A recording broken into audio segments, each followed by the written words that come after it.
Hello, this is Deborah with Redirecting, and I have a very interesting story yet again to share with you all.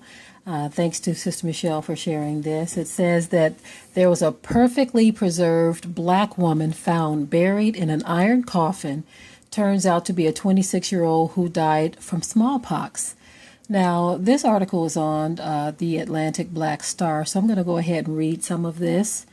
It says the identity of a 150-year-old body found buried in an all-iron coffin in an old abandoned lot in Queens, New York, has finally been revealed. Construction workers were shocked when they unearthed the human remains while digging in an evacuation pit in Elmhurst, Queens, in October 2011. The New York Post reported. The workers initially thought they hit a pipe, but their tools emerged from the ground to reveal a woman's body, still perfectly intact, wearing a long white dress and knee-high socks. The body was in such good condition that they called 911, thinking that they had a possible homicide. It was recorded as a crime scene. Steve Warnashok, then a forensic archaeologist with the New York City Office of Chief Medical Examiner, told the newspaper, "A buried body of an abandoned lot sounds pretty straightforward." After taking a closer look, however, forensic scientists discovered the body was that of a young black woman born decades before the Civil War who died of smallpox just a few years after New York abolished slavery in 1827. She was later buried on the grounds of a church founded by first-generation emancipated blacks. The young woman has since been identified as Martha Peterson, who worked for a white coffin maker with abolitionist leanings, the New York Post reported. According to an 1850 census of New York City, Peterson was employed as a live-in domestic for William Raymond, one half of the now defunct iron coffin company Fisk and Raymond. The company would go on to make Peterson's coffin after her death.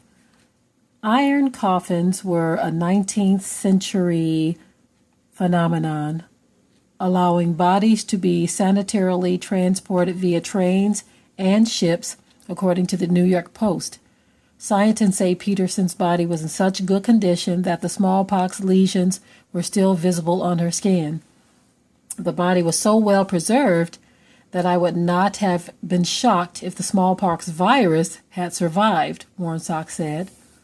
Scientists confirmed the deadly virus had degraded to a non-threatening level. However, an autopsy also revealed the virus had likely infected Peterson's brain, eventually killing her.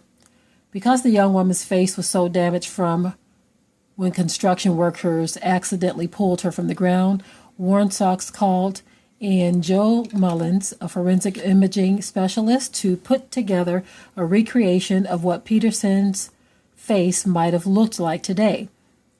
Scientists also examined her hair and teeth, determining that she had lived in the Northeast for years and ate a balanced diet.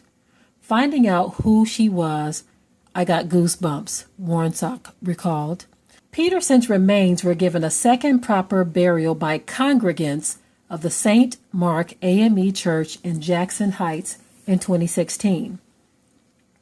A PBS documentary chronicling Peterson's discovery is set to air Wednesday at 10 p.m. Now, this was a very interesting story. I just thought I would share this. Very interesting indeed, how her body was so preserved that they had to call 911 to make sure it wasn't foul play. And the only damage was due to the fact of them unearthing her. During that process is when her face was damaged. But I thought this was a very interesting story to share. So thank you all for tuning in. Shalom. Enjoy the rest of your day.